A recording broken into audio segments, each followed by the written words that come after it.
Anak-anak hebat, sebelum kita menyelesaikan masalah yang berkaitan dengan bilangan berakar, terlebih dahulu kita ulang materi yang sudah kita pelajari pada pertemuan 1 dan pertemuan 2. Materi yang pertama, pengertian bilangan berpangkat bulat positif. A pangkat N sama dengan A kali A kali A sebanyak N faktor. Pada bilangan berpangkat bulat positif ini berlaku beberapa sifat. Sifat yang pertama, sifat kedua, sifat ketiga, keempat, dan kelima. Ingat, ada 5 sifat yang berlaku pada bilangan berpangkat bulat positif. Materi selanjutnya, bilangan berpangkat 0. Bilangan berapapun, asalkan tidak 0, angkatkan dengan 0 hasilnya adalah 1. Berikutnya, pengertian bilangan berpangkat bulat negatif. A pangkat negatif N sama dengan 1 per A pangkat N. Pengertian bilangan berpangkat pecahan. A pangkat M per N sama dengan akar pangkat N dari A pangkat M. Kemudian ada bentuk akar. Bentuk akar adalah akar dari bilangan rasional yang hasilnya merupakan bilangan irrasional. Untuk menyederhanakan bentuk akar, kita menggunakan akar A kali B sama dengan akar A kali akar B. Kemudian, ada bentuk akar. Yang pertama, yang kedua, ketiga, dan keempat. Materi terakhir yaitu notasi ilmiah atau bentuk baku. Notasi ilmiah atau bentuk baku dari suatu bilangan positif dituliskan dalam bentuk A kali 10 pangkat N, dengan A terletak di antara 1 dan 10, dan N merupakan bilangan bulat.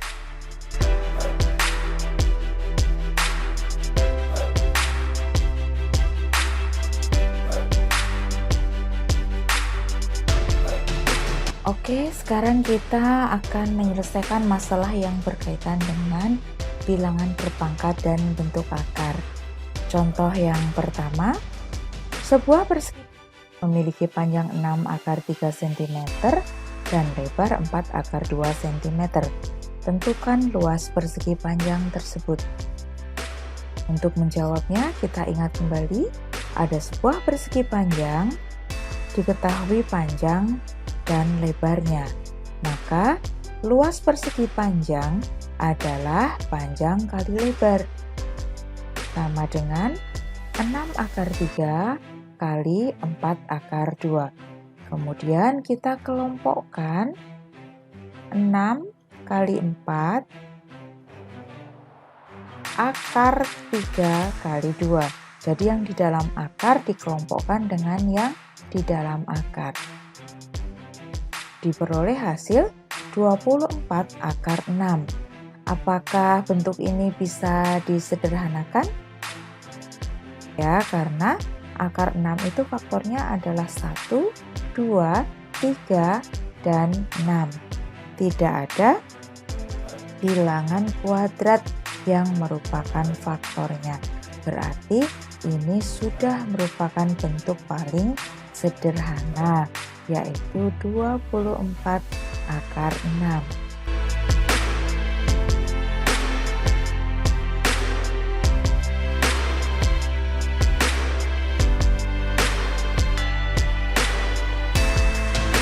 Contoh yang kedua, sebuah segitiga siku-siku mempunyai panjang 6 akar 3 cm dan tinggi 8 akar 6 cm. Tentukan luas segitiga tersebut.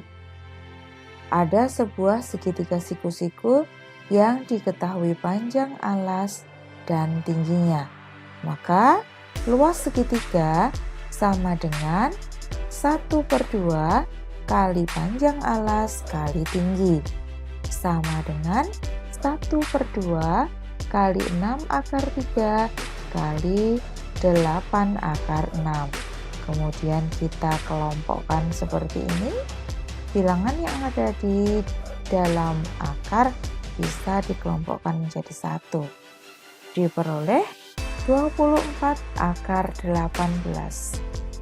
Apakah 24/18 ini sudah merupakan bentuk paling sederhana? Untuk menjawabnya, kita cek terlebih dahulu apakah akar 18 bisa kita sederhanakan.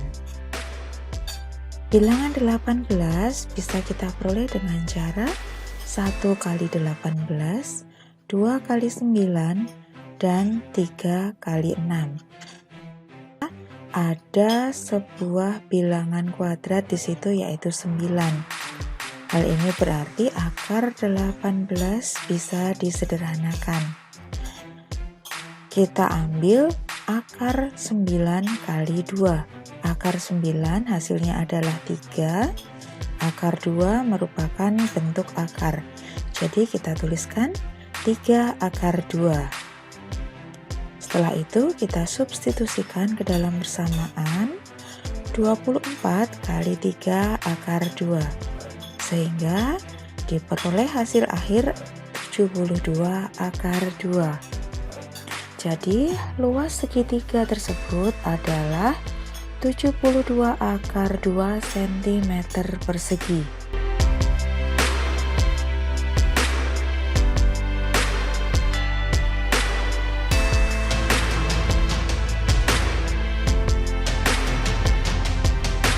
Contoh yang ketiga, hitunglah hasil dari 4/3/2 kali 27/1/3.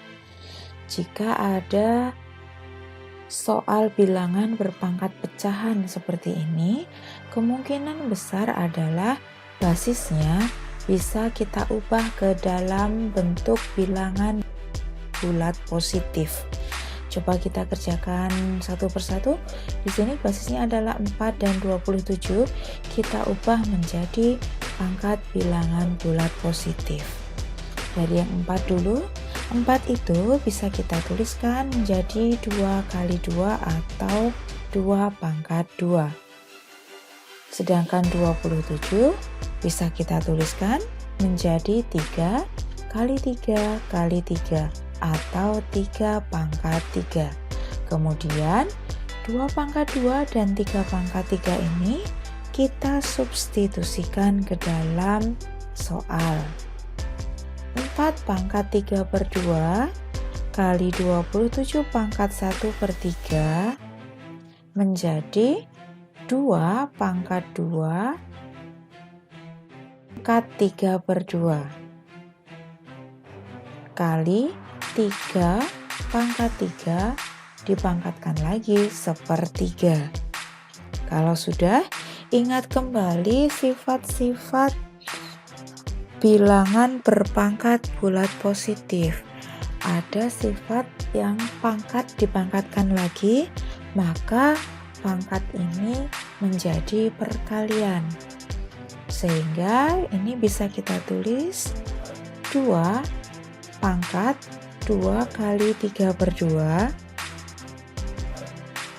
3 pangkat 3 kali 1/3. Kemudian pada pangkat kita bisa menyederhanakan. 2 dibagi 2 hasilnya adalah 1. 3 dibagi 3 hasilnya juga 1.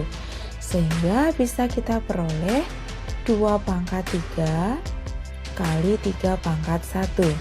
Kemudian berdasarkan pengertian bilangan berpangkat bulat positif, 2/3 artinya 2 kali 2 kali 2 dikalikan sebanyak 3 faktor. 3/1 artinya 3. Setelah itu kita selesaikan. 2 kali 2 hasilnya 4. dikalikan 2 menjadi 8, dan terakhir dikalikan 3 sehingga diperoleh hasil akhir adalah 24.